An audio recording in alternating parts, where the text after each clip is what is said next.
उसकी पहली सीढ़ी बहुत रोमांचकारी होती है। सबसे पहले तो सीढ़ी सही हो, दिशा सही हो, कि जिस सीढ़ी पर हम चढ़ने जा रहे हैं वो हमें किस शिखर की ओर ले जा रही है। सीढ़ी सीढ़ी है, ऊपर भी जाती है, नीचे भी जाती है। अभी तक की जितनी भी आपकी यात्रा रही है वो सीढ़ी से नीचे जाने की यात्रा रही है। मंत्र दीक्षा का पड़ाव पूर्ण होने के बाद, उसका दशांश सिद्ध होने के बाद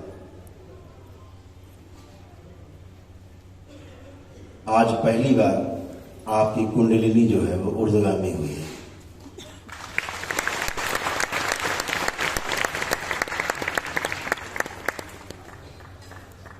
आज अधोगामी से ऊर्ध्वगामी हुए हैं, नीचे से आज ऊपर की यात्रा शुरू हुई है और होश पूर्वक शुरू होने जा रही है। अभी तक सारी यात्रा बेहोशी में नीचे की ओर थी, अधोगामी थी। वह जो अधोगामी यात्रा है वो हमें तमाम प्रकार के दोषों से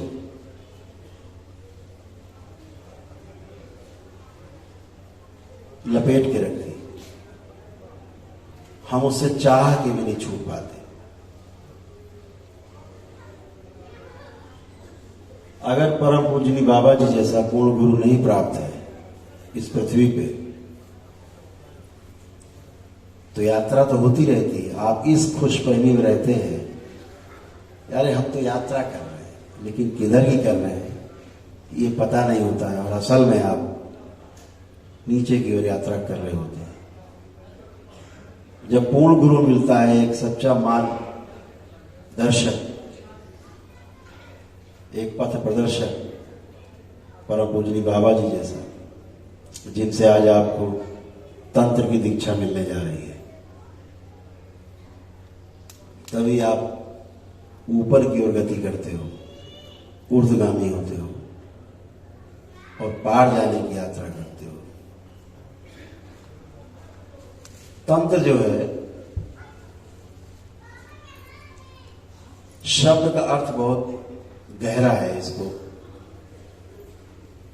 तंत्र का अर्थ टोना टोटका बिल्कुल नहीं है, जादू टोना बिल्कुल नहीं है। तंत्र का अर्थ बहुत व्यापक है। तंत्र का अर्थ ही व्यवस्था है। यह शब्द जिसमें भी जुड़ जाता है वहां पता लगता है कि यहां व्यवस्था है। जैसे लोकतंत्र एक व्यवस्था है, राजतंत्र एक व्यवस्था है, स्वतंत्र एक व्यवस्था है। तो जितना भी तंत्र है व्यवस्था का द्योतक है, और जितना टोना टोटका जादू टोना है ये अव्यवस्था की निशानी है, उसके चिन्ह है, जिनको आप भोग किया है, जिनको आपको दरबार में धो के मांझ के आपको आपके परिवार को बाहर निकाला, जिससे वो अव्यवस्था है। तंत्र कभी किसी का नुकसान नहीं करता। नुकसान उसी का होता है व्यवस्था में जो व्यवस्था को स्वीकार नहीं करता है, व्यवस्था के विरोध में जीता है, व्यवस्था के विरोध में चलने की कोशिश करता है। नुकसान उसी का होता है। नदी की धारा में धारा के साथ बहने का जो मजा है वो तंत्र में जीने जैसा है, अपने को छोड़ दिया। इसीलिए नदी के धारा में धारा से विरोध रखता हुआ, धारा के विपरीत तैरता हुआ व्यक्ति डूब जाता है। बड़े बड़े तैराक डूब जाते हैं, लेकिन मुर्दा हमेशा देखना ऊपर तैरता है, विरोध नहीं करता। बड़े मजे से चला जा रहा होता बहता हुआ, कोई विरोध नहीं उसका। वो व्यवस्था में जी रहा है, मुर्दा व्यवस्था में है, इसलिए ऊपर है जल के। तैराक डूब जाता है क्योंकि व्यवस्था से रहता है, विरोध में होता है। तो तंत्र के व्यापक शब्द को अगर हम गहराई से अध्ययन करें तो दिखता है कि स्वीकार भाव जो है परम भाव है इसका। तंत्र ही प्रेम है, प्रेम इसका बाय प्रोडक्ट है तंत्र का। जब तंत्र में आप जीते हैं, आप जो भी कमाते हैं, कमा करके उसका भारत सरकार को टैक्स पे करते हैं, व्यवस्था में जीते हैं, सुखी रहते हैं, कोई कष्ट नहीं आपको, कोई छू नहीं सकता। लेकिन जब चोरी चकारी करते हैं तो फिर अव्यवस्था है, फिर दंड मिलेगा। आप अव्यवस्था फैला रहे हैं तो उसका आपको भोग भी भोगना होगा। तो व्यवस्था के विरुद्ध जीना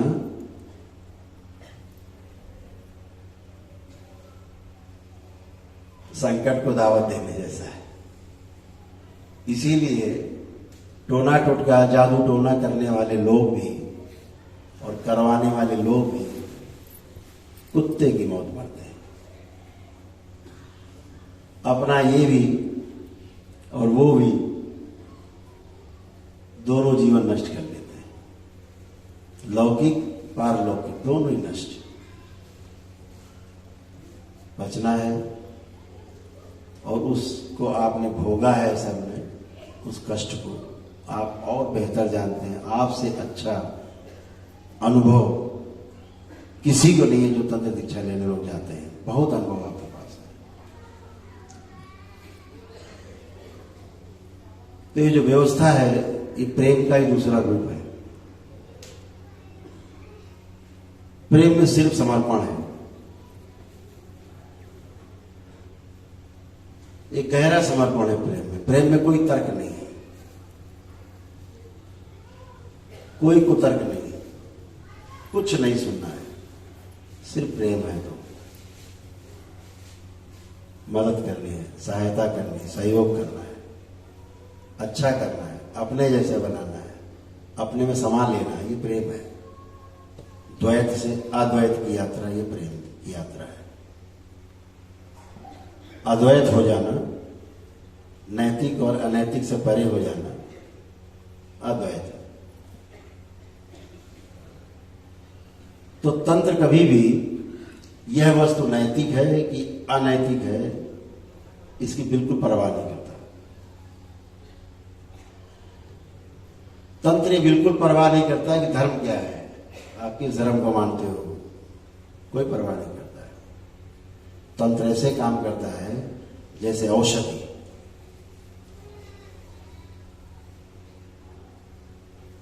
औषधि नहीं देखती कि आप हिंदू हैं कि मुसलमान हैं कि आप सिख हैं कि पारसी हैं कि जैन हैं कि ईसाई हैं, सिर्फ मानव है इतना दिखती है। आप खाते हो, आपको लाभ होता है। तंत्र बिल्कुल इसी तरह से, उसका कोई अर्थ नहीं कि आप हिंदू हैं कि मुसलमान हैं कि किस जाति से हैं, किस धर्म से हैं, आप किसको मानते हैं किसको नहीं मानते, इससे कोई अर्थ नहीं इसका। तंत्र औषधि की तरह काम करता है।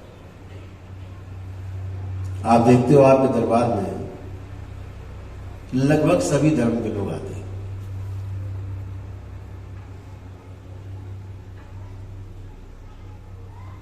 कोई बहुत कम 1% से भी कम लोग लेकिन आते हैं। उसमें सिख भाई भी होते हैं, जैन भाई भी होते हैं, पारसी भी आते हैं, मुस्लिम भाई भी आते हैं, क्रिश्चियंस भी आते हैं। और यहाँ के सब ठीक होते हैं, आपके सामने बोल के जाते हैं कैमरे के सामने कि हम बिल्कुल ठीक है। तो वहाँ धर्म आड़े नहीं आता। क्यों? आपने तंत्र को स्वीकार किया है, व्यवस्था को स्वीकार किया है, जो वैदिक हमारे नियम उनको स्वीकार कर लिया है। वैदिक नियम का अर्थ है जो प्राकृतिक है उसको स्वीकार कर लिया दरबार में, तो आप स्वस्थ होते। तो तंत्र एक बहुत व्यापकता लिए हुए एक शब्द है। तंत्र को अगर बहुत गहरे में देखें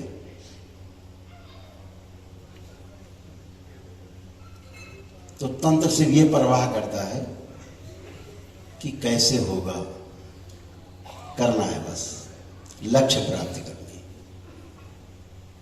कैसे भी हो आपको स्वस्थ करना है, अच्छा करना है, किसी भी तरह से।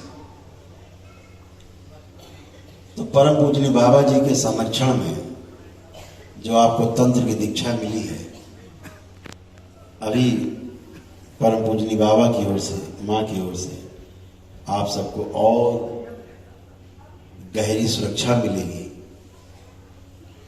और उस सुरक्षा को भेदने वाला इस सृष्टि में अभी कोई अवतरित हुआ नहीं।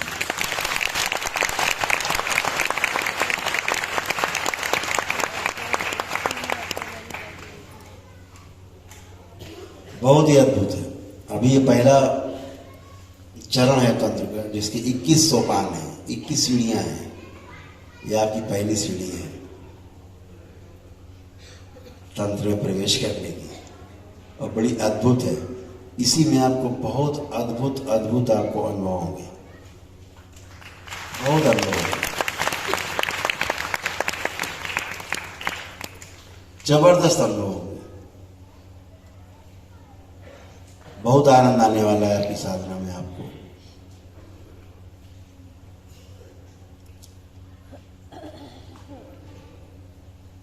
दरबार बहुत कोशिश में है कि इसका विस्तार हो, विद्या का, इस विधा का विस्तार हो। आप देखते ही आपकी कुंडलिनी को क्षण में खोलना बंद करना दरबार का सेकेंडों का काम है, और यह सिर्फ एक पूर्ण गुरु की उपस्थिति में हो सकता है, जैसे बाबा है।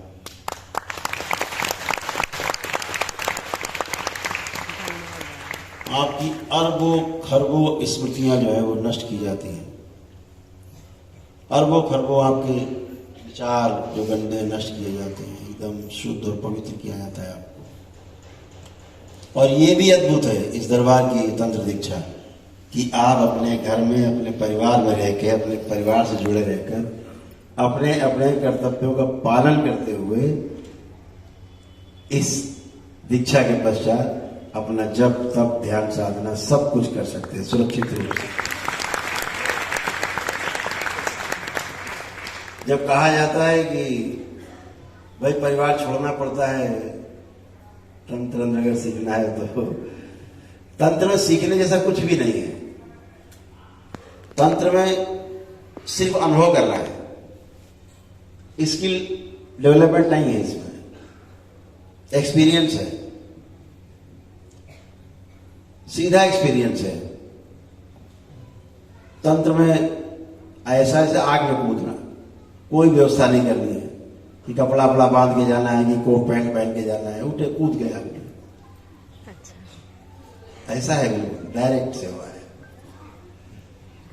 तो खतरा उसमें रहता है जो टोना टुटका जादू टोना करते हैं घर परिवार में रह के, उनके लिए खतरा है, क्योंकि दूसरों को मारोगे तो खुद मरोगे। तो कहते रहे भैया घर छोड़ दो तभी करना जाके सभी बाहर, वो ठीक करते हैं। भयभीत है, क्योंकि दूसरे को भयभीत करना है तो उसके पहले खुद को भयभीत होना पड़ेगा। जो भय में जीते हैं वही एक्चुअली में भयभीत कर पाते हैं। दूसरे शब्दों में कहें तो जो लोग दूसरे को भयभीत करते हैं वो हमेशा भय में जीते हैं। तो तंत्र एक अभय की विद्या है, अभय देने की और अभय में जीने की, अभय में रहने की, अनुसंधान करने की और अनुभव की विद्या है। प्रेम एक अनुभव है, प्रेम में कुछ सीखना नहीं है। एक दूसरे को मिलते हैं, मुस्कुराते हैं,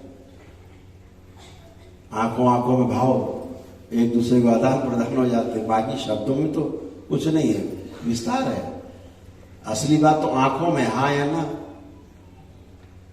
हम आप रास्ते में जा रहे हैं, देख लिया, आ रहे हैं, हाँ या ना, मिलना रहे, रोको जो रहे, हाँ, बात कर ली।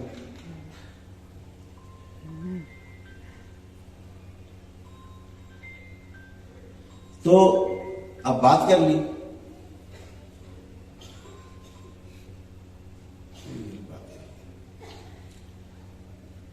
ठीक है ना? सामने से आ रहे हैं, अरे बेकार आदमी है, ये अवॉइड किया, निकल गए, इतना ही है, हाँ या ना, बाकी सब उसका विस्तार है। तो जो हाँ या ना है, तो तंत्र में हमेशा हाँ है, प्रेम है, प्रेम का विस्तार है। तो दो ही शब्द है, हाँ या ना, बाकी सब शब्दों को मकड़ जाले। इसके बाद बैठ के घंटों बात करते रहो आप। तो एक व्यवस्था है, व्यवस्था में जीना, प्रेम में जीना है। प्रेम में जीना मतलब अनुभव है, और अनुभव ही प्रमाण है। जैसे दरबार आपको, जब आप शुरू शुरू में जुड़े आप लोग, तो दरबार आपको एक प्रत्येक चीज का प्रमाण देता है, हर चीज का। बिना प्रमाण के दरबार बात ही नहीं करता। आप ये किया, आपको तुरंत प्रमाण मिला, हमने ये किया कर दो, ये मिला, हो गया। इतना अद्भुत दरबार कहाँ पृथ्वी में जहां प्रमाण मिलते हो सामने तुरंत, सेकेंड में। तो तंत्र जो है प्रमाण के रूप में है, क्योंकि उसमें अनुभव है, क्योंकि उसमें प्रेम है, क्योंकि वो व्यवस्था है। और व्यवस्था में जीना ही धर्म है, व्यवस्था ही धर्म है। धर्म क्या है? सूरज समय पे निकलता है, उसका धर्म है गर्मी देना। झरने बह रहे हैं, उनका धर्म है जीवन के रूप में पूरी सृष्टि में प्रवाहित होना। वायु का भी धर्म है, स्पर्श, ठंडा करना, टच करना, सबके अपने अपने धर्म। तो ये जो धर्म है, ये व्यवस्था का रूप है। हमेशा आपको ध्यान रखना है, हम आपको थोड़ा सा आगाह भी करना चाहें कि कभी भी, जब भी आप कुछ भी सोचते हो, बहुत ध्यान से सुनना, आपके लिए बहुत शुरुआती कड़ी की बात है। इसको पकड़ लेंगे तो फिर चले जाएंगे तैरते हो। जैसा आप सोचते हो तो बहुत ही अद्भुत है, आसपास वैसे ही व्यवस्था अपने आप बनना शुरू हो जाता है।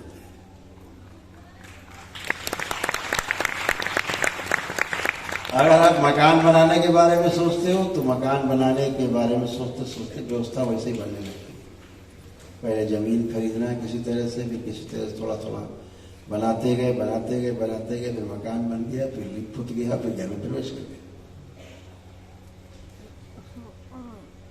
तो चाहे आप सृजन की ओर जाएं, चाहे विध्वंस की ओर जाएं, इसमें सृष्टि आपको बिल्कुल रोकती नहीं। आप स्वतंत्र है। कि मनुष्य जो है एक ऐसा प्राणी है पृथ्वी पे जिसके पास कर्म की स्वतंत्रता है। कर्म की स्वतंत्रता केवल मनुष्य के पास है। लेकिन एक बार कर्म कर दिया तो भोगने के लिए फिर आप परतंत्र हैं, आप उसमें रोक नहीं लगा सकते। करने तक आपके पास, आपके हाथ में है। वहां तक, पहला कदम उठने तक उठा दिया, अब भोग तय हो गया।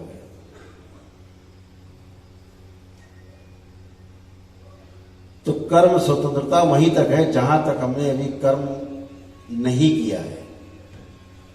किया, भोग तय हो गया। तो मनसा वाचा कर्मणा, जो मैंने बार बार कहता हूं, सबको आगाह करता हूं कि किसी के विरुद्ध सोचने से भी आपके भोग तय होते हैं। करना तो बहुत बाद में आता है। मनसा वाचा, मनसा मन में केवल सोचा, भोग तय हुआ। क्यों? जैसे ही आपने सोचा, शरीर के अंदर एक केमिकल रिएक्शन होता है। यदि किसी के बारे में गलत सोचा, क्रोध है आपका, एक ग्लैंड्स खुलेगी, उससे रिलेटेड थोड़ा सा रस निकलेगा, खून मिल जाएगा, जहर है वो। आप लालच करते हैं, अहंकार करते हैं, ग्लैंड्स खुलती है शरीर के अंदर, ग्लैंड्स हैं, उससे कुछ रस निकलता है, उससे संबंधित टपकता है खून में जहर, और आपकी लाल रक्त कणिकाओं को मारना शुरू करता है। चिंता करते हो तो भी यही होता है, कोई भाव लाते हो आप तो यही होता है। इसी प्रकार जब विश्वास करते हो आप, आस्था करते हो दरबार में किसी भी के प्रति, आपकी आस्था, आपका विश्वास, तो एक अनेक प्रकार की ग्रंथियां उनमें वो ग्लैंड्स खुलती जो से रिलेटेड है उस भाव से, और वो टपकती हैं आपके खून में, मिलती हैं, तो आपको आनंद का अनुभव होता है। ध्यान में जाते हैं, मन से आमन की स्थिति में जाते हैं, तो एक विशेष ग्रंथि है वो खुलती है, और वो जो खून मिलता है उसका रस, तो आनंद का अनुभव होता है। सुख, निरंतर सुख, शांति, संतोष और आनंद, ऐसा अनुभव होता है। तो ये सभी चीजें आपको ये ध्यान रखना है कि हमारे सोच से ही मामला शुरू हो जाता है। तो सोच अपनी एकदम जैसे समझिए कि एक जज की तरह बैठ गए, अपने को सामने दो पक्ष है, जज की तरह, एक निष्पक्ष रहने की तरह, निर्लेप रहने की तरह व्यवस्था बनानी है अपने को ईश्वर के काम में लगाना है, अपने को पार जाना है चीजों से, तो मन अपना खराब नहीं होने देना है। और दो चीजें बहुत खतरनाक हैं, एक क्रोध, जब शक्ति आती है तो क्रोध आपको विचलित कर सकता है, आपको नष्ट कर सकता है, ये ध्यान रखिएगा।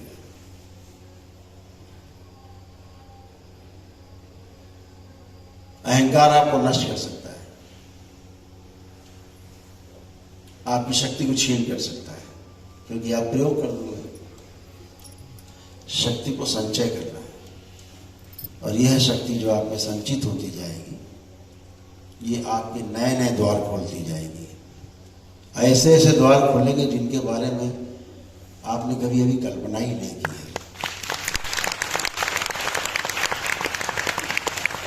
मैं देखता हूं आज के बच्चों में भी, महिलाओं में भी बहुत उत्साह है।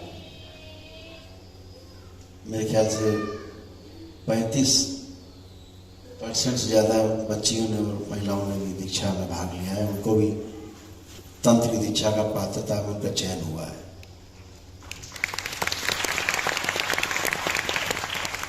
बहुत ही अद्भुत है। तंत्र की दीक्षा में ऐसा पहली बार हो रहा है कि जो महिलाएं, बच्चियां और नवयुवक बढ़ चढ़ के भाग ले रहे हैं।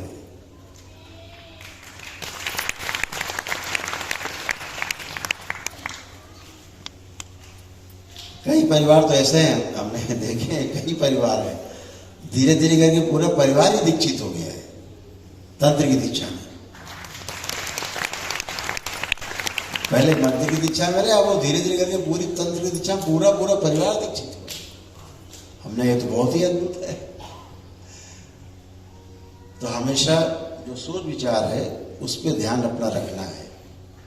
जीवन है एक, जीवन 5 चीजें हैं जीवन में, जिसे हम कहते हैं आत्मा, बुद्धि, चित्त, वृत्ति और मन। जब हम कहते हैं ध्यान करो, तो ध्यान की जो सरल विधि, आंखें बंद करते हैं, अपनी भ्रुकुटी पे, अपने आज्ञा चक्र पे जब ध्यान अपना मस्तक के बीचों बीच, दोनों भवों के बीच में स्थिर करते हैं और ध्यान करना शुरू करते हैं, एकाग्र होते हैं। पहले एकाग्रता लाते हैं। ध्यान तो घटना है, क्रिया नहीं है कि आप करोगे ध्यान हो जाएगा, ऐसा बिल्कुल नहीं है। ध्यान घटना है।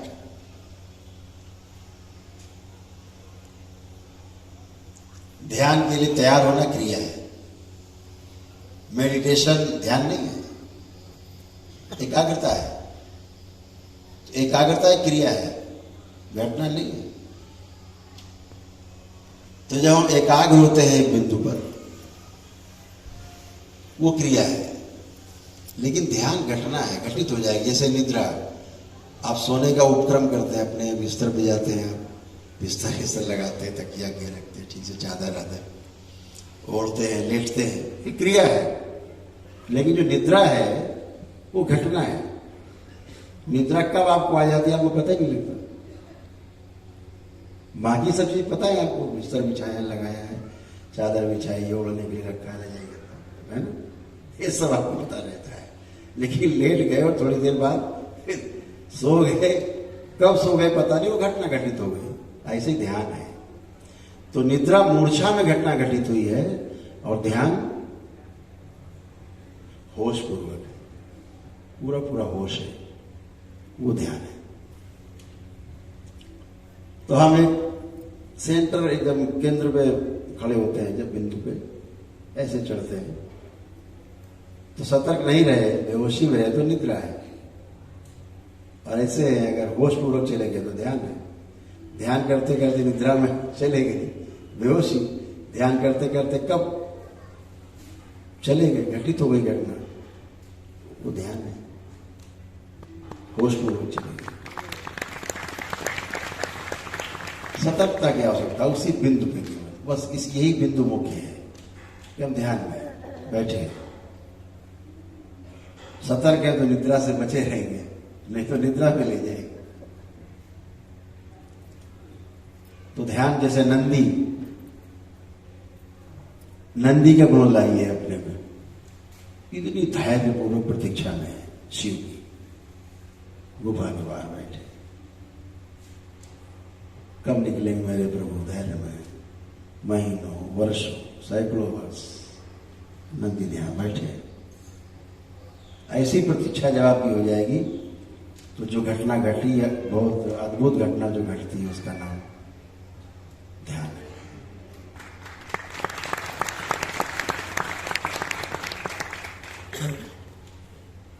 तो ध्यान से दो वस्तु है, एक ध्यान करना और एक ध्यान देना।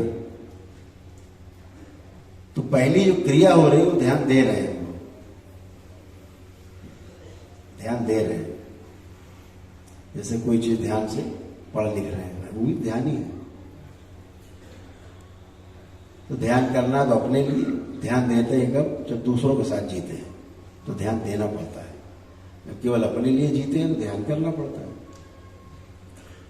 और दोनों प्रकार के ध्यान बहुत अद्भुत है। अगर दोनों में सतर्कता बनी रहे, होश पूर्वक ध्यान दें और होश पूर्वक ध्यान करें, तो अद्भुत है, लाइफ बदल जाती, पूरा गेस्टाल्ट चलना जाता है। जब आप आमन की स्थिति में होते हैं, जब आप ध्यान की स्थिति में होते हैं, जब आप साधना कर रहे होते हैं, जब आपके पास तमाम विचार नहीं होते हैं, ज्यादा समय एकाग्र रहते हैं, तो एक ऐसी ग्रंथि खुलती है, तालू के पास अंदर है, उससे एक रस टपकता है, टप टप, खून मिल जाता है, वो आनंद है। कबीरदास ने उसके बारे में कहा, बड़ा अद्भुत लिखा। जैसे वो स्कूल के पढ़े लिखे तो नहीं थे, लेकिन कड़े तो थे। तो उन्होंने कहा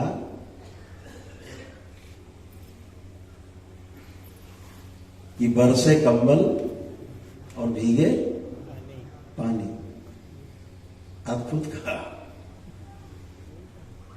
बरसे कंबल भीगे पानी। तो वही अद्भुत है, वो तालू से टपकता है रस, जैसे पपीहा। जैसे वर्ष में एक बार नक्षत्र होता है, उसमें आसमान से टपकता है स्वाति नक्षत्र। तो एक पक्षी है, वो आस लगा के बैठा रहता है, मुंह खोले रहता है। देखिए उस नक्षत्र में मुंह ही नहीं बंद करता, इस आस में कभी गिरे टपक जाएगा मेरे मुंह। प्रतीक्षा, धैर्य पूर्वक प्रतीक्षा, धैर्य नहीं खोना है, व्यवस्था में धैर्य पूर्वक जीना है। और ये ध्यान रखिएगा, नंदी ऐसा धैर्य अगर आप में आ गया तो पता है आपको, पूरे शिव परिवार में शिव को नंदी सबसे प्रिय है।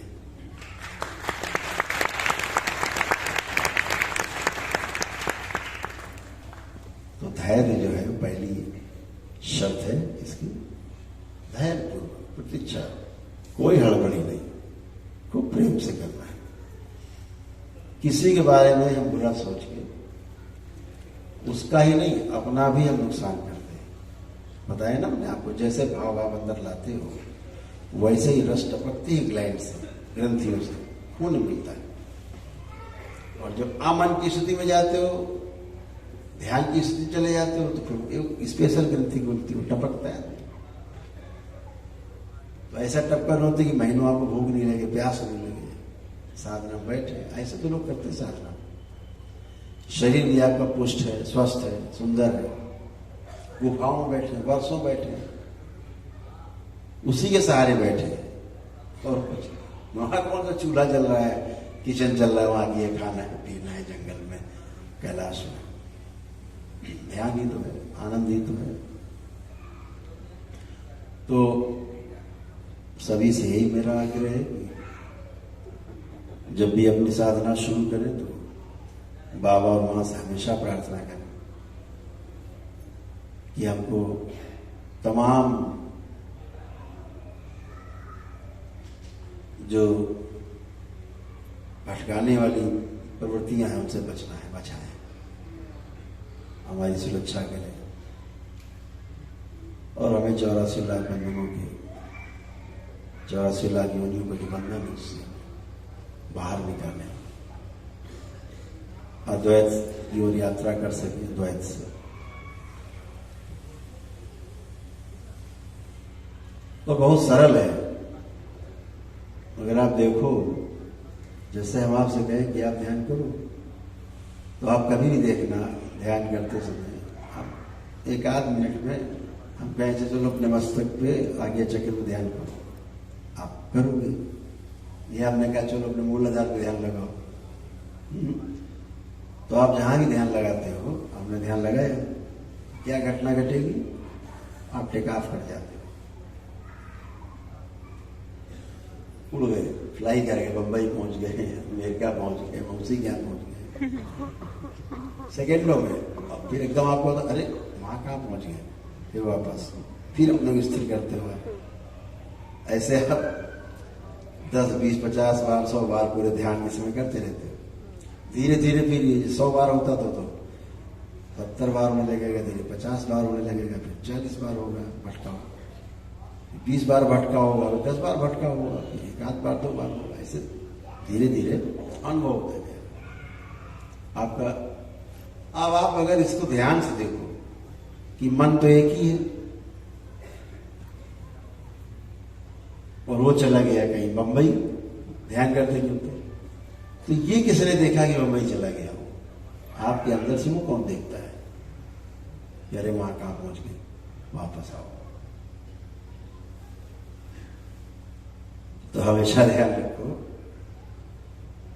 आपका जो मन है, मन के ऊपर जो चौकीदार है, जो दृष्टि है जिसकी, उस दृष्टि का नाम है वृत्ति। वृत्ति आपको जो है चौकीदारी करती रहती, क्या कर रहे हो बेटा, देख रहे हैं, ठीक। और जो वृत्ति में जो विश्लेषण और तुलन की क्रिया होती है, मन में तो चयन और आस्वादन की क्रिया होती है, टेस्टिंग और सेलेक्टिंग। लेकिन जो वृत्ति में जो क्रिया होती है, तुलन और विश्लेषण, एनालाइज होता है और मैनेजमेंट। तो जो तुलन विश्लेषण होता है, उस क्रिया पे वृत्ति के ऊपर जो दृष्टि होती है, वो चित्त की होती है। चित्त उसके ऊपर दृष्टि बना के बैठता है। वृत्ति तुम गड़बड़ कर रही हो तो उसके ऊपर चित्त।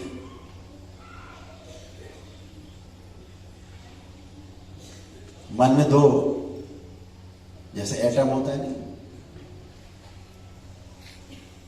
तो अगर उसकी हम स्टैटिक्स में बात करें या डायनेमिक उसे बात करें, तो मन में 2 और वृत्ति में 8 है और चित्त में 16 है क्रियाएं। 16 है प्रत्यावर्तन और 16 है परावर्तन। ऐसे 32 जो है स्थिति और गति है, स्टैटिक्स और डायनेमिक। और जब चित्त कुछ गड़बड़ करता है तो उस पर जो है जो दृष्टि रहती है वो बुद्धि की रहती है, बुद्धि दृष्टि रहती है। अच्छा तुम गड़बड़ कर रहे हो, स्मृति इधर उधर भटका रही, बुद्धि कहता नहीं नहीं ऐसा नहीं करो, ऐसे। स्मृति कह रही इसलिए हमको मारा था, इसको मारना है।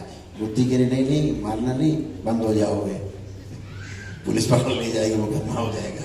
तो बुद्धि पीछे से ऊपर उसके नहीं नहीं ऐसे मत करना। स्मृति अपना काम कर रही है, इससे ये मांगा जाए, बुद्धि करना ना सम्मान गिरेगा, नहीं मांगना नहीं, छोड़ो उसको। तो आपकी जो चित्त है उस चित्त में 32 क्रियाएं हो रही हैं। 16 प्रत्यावर्तन, 16 उसका परावर्तन, 16 जो है उसकी स्थिति है और 16 उसकी गति है। ये स्मृति बनती है ना, तो श्रुति से आप सुन रहे हो ना, तो सुन रहे हो आप, आपकी स्मृति में जा रहा है, आपकी स्मृति बनती जा रही है। तो जो स्मृति बन रही है श्रुति के कारण, तो श्रुति जो है और स्मृति एक गति है, दूसरी स्थिति है।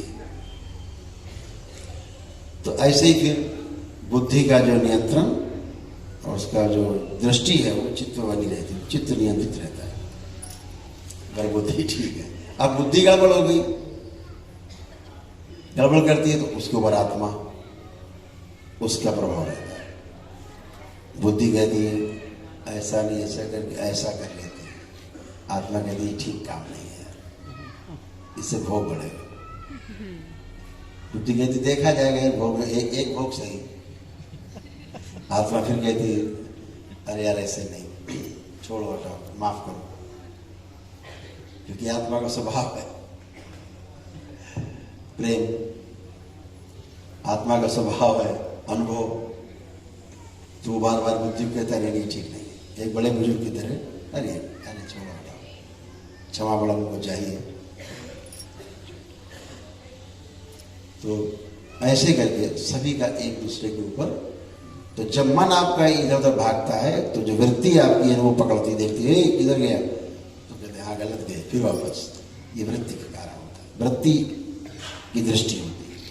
वृत्ति के ऊपर चित्त की दृष्टि है, चित्त के ऊपर बुद्धि की दृष्टि है, बुद्धि के ऊपर आत्मा की दृष्टि है। तो बहुत अनुभव आपको होंगे जब आप साधना में उतरेंगे। उतर ही गए क्या, आप तो सब ओखली में दे ही दिया है।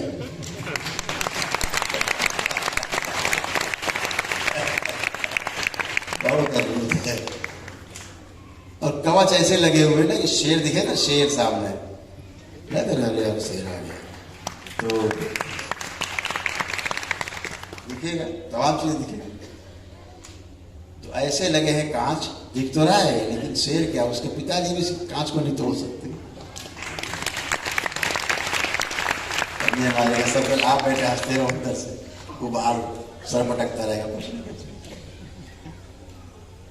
ऐसे इसे कवच कहते हैं। ऐसा कवच बाबा आपको अभी प्रदान करेंगे, आप सबको, सभी को आपको सुरक्षित करेंगे।